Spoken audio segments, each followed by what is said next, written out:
पूर्वी खबर। काली पूजा के उपलक्ष्य पर भोजपुरी सुपरस्टार पवन सिंह बेहुला की धरती पर आने वाले थे।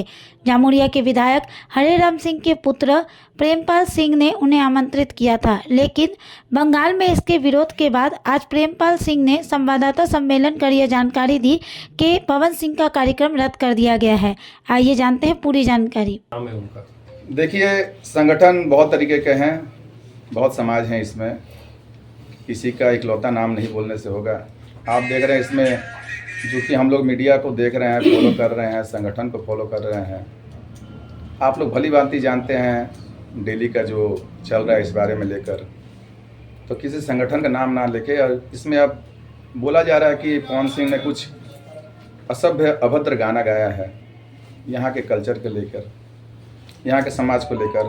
तो एक बात मैं यहाँ क्लियर करना चाहता हूँ कि कलाकार का कोई जात नहीं होता है, कलाकार सबका होता है, वो चाहे किसी भाषा का हो। अगर इस तरीके से देखा जाए तो भारत में किसी कलाकार की सम्मान नहीं रह पाएगी। हर वर्ग के लोग, हर कलाकार, हर क्षेत्र के कलाकार, हर राज्य के कलाकार किसी न किसी राज्य के बारे में कुछ ना कुछ असभ्य कभी ना कभी तो बोले हैं। कोई ना कोई सीन है उनका जो असभ्य है, कोई ना कोई डायलॉग है उनका असभ्य है। अगर इस तरीके से हम लोग त्रुटि निकालते रहें तो पता चलेगा कलाकार का काम करना है इस देश में मुश्किल हो जाएगा।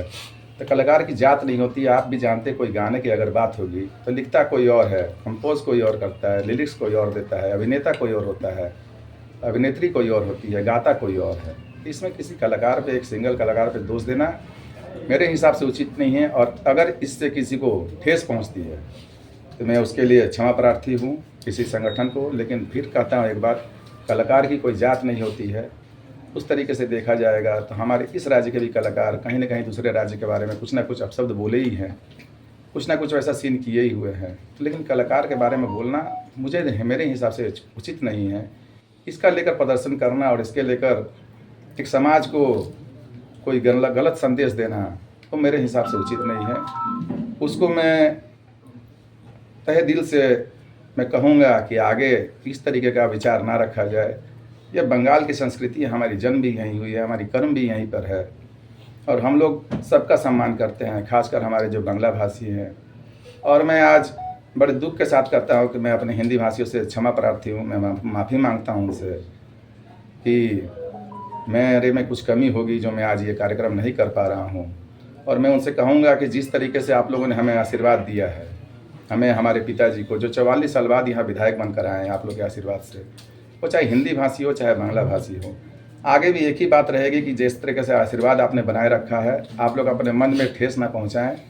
कार्यक्रम होती रहेगी, लेकिन कार्यक्रम लेकर हम लोग किसी समाज के बारे में, अगर कोई संगठन के बारे में हम लोग इस तरीके की बात करेंगे ये उचित नहीं है। मैं सबसे अपील करूँगा कि शांति बनाए रखें और हिंदी भाषियों से खास करके कहूँगा, आज अपील करूँगा कि आप लोग भी आज के बाद इस विचार में, इस बारे में कहीं भी कोई सोशल मीडिया हो, कहीं भी कोई प्रेस वार्ता हो, कभी भी कहीं कोई न्यूज़ चैनल हो, किसी भी कमेंट्स में ना जाएं, किसी के साथ आप उलझन में ना रहें, किसी को आप जवाब ना दें। आप लोग दीदी के साथ थे, दीदी के साथ हैं, दीदी के साथ रहिए। हमारी नेत्री की नज़र आप लोगों पर है, कौन क्या कर रहा नहीं कर रहा सबका वो बैठ कर अपने देखने में देख रही हैं। तो आप लोग जैसे हमको आशीर्वाद देकर रखें आज तक, हमारे सारे हिंदी भाषियों से हाथ जोड़ कर निवेदन करूँगा कि आप लोग इसको लेकर कोई विचार ना प्रकट करें। आज से कोई सोशल मीडिया पर इसके बारे में कोई चर्चा नहीं होगी, ना किसी को आपको जवाब देना है। जिस तरीके शांतिपूर्ण ढंग से हम लोग इस बंगाल में रह रहे हैं, मैं अपील करूंगा कि आगे भी इसी तरीके सौहार्द आप लोग बनाए रखें। देखिए, हमने बार बार बोला बांग्ला पक्ष ने क्या बोला, किसी संगठन ने क्या बोला, उसके बारे में हम चर्चा विशेष नहीं करते हैं। हम जानते हैं हमारी अपनी पार्टी के बारे में, अपनी नेत्री के बारे में। हमें हमारे पार्टी की तरफ से कोई विरोध नहीं मिला है। हमारे पार्टी के किसी नेता ने, हमारे नेत्री ने, हमारे कलकत्ता के किसी नेता ने, चूँकि सबसे बड़ी बात है कि जिस जगह पे यह कार्यक्रम हो रहा है उसके विधायक माननीय हमारे नरेंद्र हैं और उनके विधानसभा क्षेत्र होने के बावजूद भी उन्होंने इस बारे में कोई ऑब्जेक्शन नहीं किया है। ना कि हमारी पार्टी की तरफ से, कलकत्ता की तरफ से कोई ऑब्जेक्शन है। उन लोगों ने सहमति दी थी। लेकिन किसी एक संगठन का नाम आपने बताया, लगातार हमने भी देख रहा हूँ, प्रेस में भी देख रहा हूँ, मीडिया में भी देख रहा हूँ कि उनका विरोध लगातार जारी है। और उनका विरोध करने का मुख्य उद्देश्य क्या है ये हमें समझ में नहीं आ रही है। इसको विस्तार से आप लोग कर सकते हैं पता, क्या जानकारी है क्या। लेकिन उस संगठन को मैं फिर से बोलना चाह रहा हूँ, मैं उनको जवाब देना चाह रहा हूँ कि आप संगठन करिए, आप बंगाल के हित में बात कर रहे हैं, आप बंगाल के हित में बात करिए। बंगाल की जनता आपके साथ है और बंगाल की जनता में हम भी हिंदी भाषी होकर हम भी बंगाली हैं, चूँकि हमारी जन्म भी यहीं पर है, हमारी कर्म भी यहीं पे है, तो हम भी एक बंगाली हैं। आप अन्यथा किसी ऐसे कारण में, किसी ऐसे प्रचार में, किसी ऐसी कोई संरचना में ना जाएं। मैं आपको बताना चाहूँगा, आपसे निवेदन करना चाहूँगा, अगर बांग्ला पक्ष नाम का आप संगठन का नाम ले रहे हैं तो आप देख लीजिए, ताकि इससे बंगाल का सौहार्द ना बिगड़े, बंगाल में भाईचारा ना बिगड़े, बंगाल में जो हम लोग हिंदू मुस्लिम सिख ईसाई एक साथ हैं, इसमें कोई भेदभाव ना हो। आप किसी व्यक्ति विशेष को लेकर, किसी जात को लेकर आप टिप्पणी ना करें। मेरा निवेदन है आपसे। आप अगर कहते हैं कि आपके कहने से ये कार्यक्रम रद्द हुआ, तो मैं इसे सरासरी ना मानने के लिए तैयार नहीं हूँ। हम लोग प्रशासन से बात किए, प्रशासन का कहना है कि हम लोग उचित व्यवस्था नहीं कर पाएंगे। इस कारण सुरक्षा की कोई त्रुटि हो जाए, कुछ घटना हो जाए, तो आप अगर कार्यक्रम स्थगित करके अगर उस जगह को अगर बदल कर आप कोई बड़े जगह पर करते हैं तो हम लोग आपके साथ में हैं।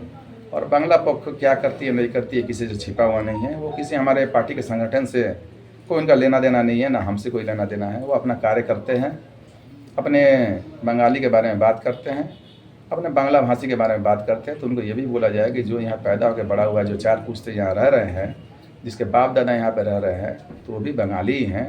आप ये सोच के रखें कि विरोध अगर करने के लिए आप उतर रहे हैं तो विरोध करने के लिए अन्य संगठन भी तत्पर है, अन्य संगठन भी उसके अंदर ताकत है विरोध करने का।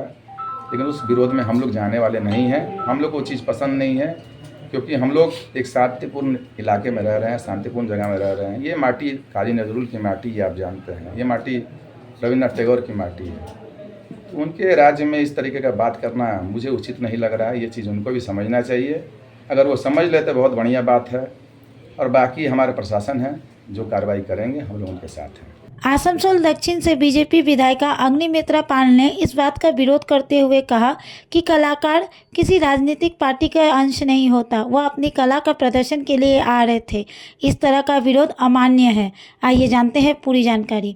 খুব আনফর্চুনেট আজকে যে ঘটনা শুনতে পেলাম যে ভারত বিখ্যাত গায়ক পাবন সিংজি তাকে আসানসোলের মাটিতে একটি কালী পুজোর উদ্বোধনে এবং সেখানে গান গাওয়ার যে আমন্ত্রণ জানানো হয়েছিল, আমন্ত্রণ জানিয়েছিলেন তৃণমূলের বিধায়ক হরেরাম সিংজি।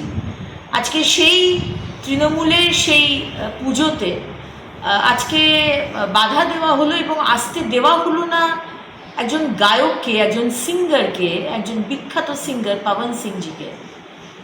আজকে আমরা দেখতে পেয়েছি কয়েক মাস আগে লোকসভার ইলেকশনে যখন ভারতীয় জনতা পার্টি পাবন সিংজিকে লোকসভার টিকিট দিয়েছিলেন এই আসানসোল লোকসভা থেকে, তখন এই তৃণমূল, এই বাংলা পক্ষ, যারা মমতা ব্যানার্জির তৃণমূলের বি টিম হিসেবে কাজ করেন, তারা এই নোংরা আঞ্চলিকতার রাজনীতি শুরু করেছিলেন।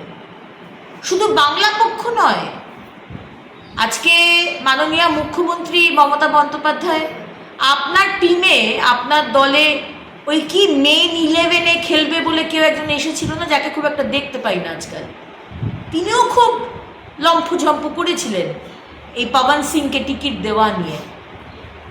আসলে আমাদের জন্য খুব খারাপ লাগে, আমরা যারা ভারতীয় জনতা পার্টি করি, আমাদের কাছে দেশ সবার আগে। আমরা সবার আগে হচ্ছে ভারতীয়। কে বাঙালি, কে বিহারি, কে ইউপি, কে গুজরাটি, কে সাউথ ইন্ডিয়ান, এগুলো নিয়ে আমাদের কিন্তু কোনো কথা মনে হয় না।